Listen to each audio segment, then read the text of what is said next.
Yeah, Roger Winchester. We're at Rahui at the Tanui Valley in the Wairarapa. Well, on February the 14th, got up in the morning. The forecast for the night before had been pretty horrific, and got up having breakfast, and the rain gauge was telling us we'd had about 70 or 80 mils, and I thought, oh beauty, we've missed the worst of it. This is good. And then it really set in, and by about 10, half past 10, the rain gauge at the house had overflowed. So that's north of 300 mils by then. There's a bridge going over our main lane that I'd never seen full before, and it was full.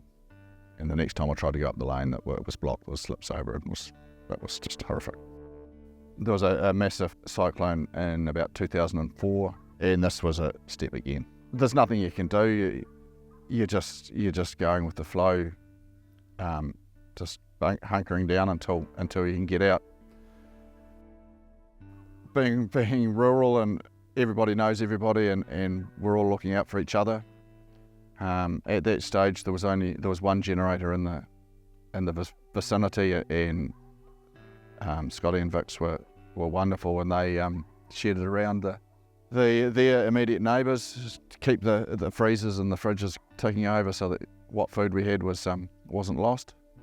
And then the power came back on about Saturday. It was quite eye-opening when we got out of the immediate valley and down into the valley floor, and saw what carnage had happened elsewhere.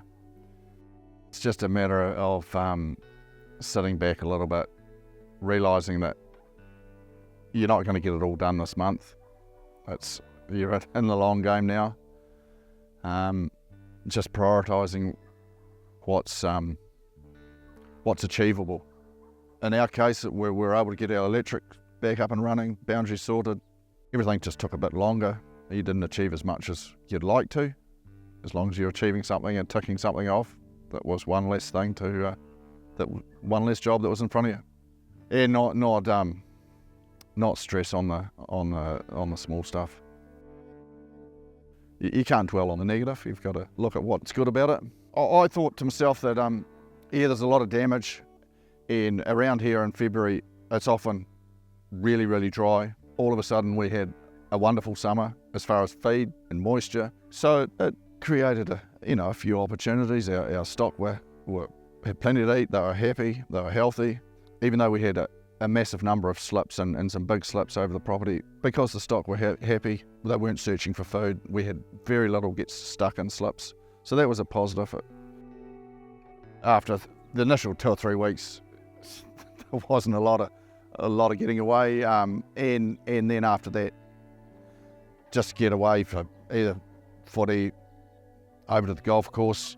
The golf was closed, but a few of us would get over there and just have a bit of yarn and tell a few stories. And Mel, my wife, she's wonderful support, reassuring that we're doing as much as we can.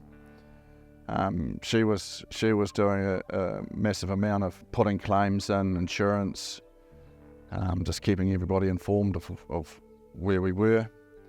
It's obviously happened many times over the years, and everybody's always been able to find a way. It doesn't have to be done this week or this month, but just tick things off, and then after not too long, it'll seem like it's achievable what's left to do, and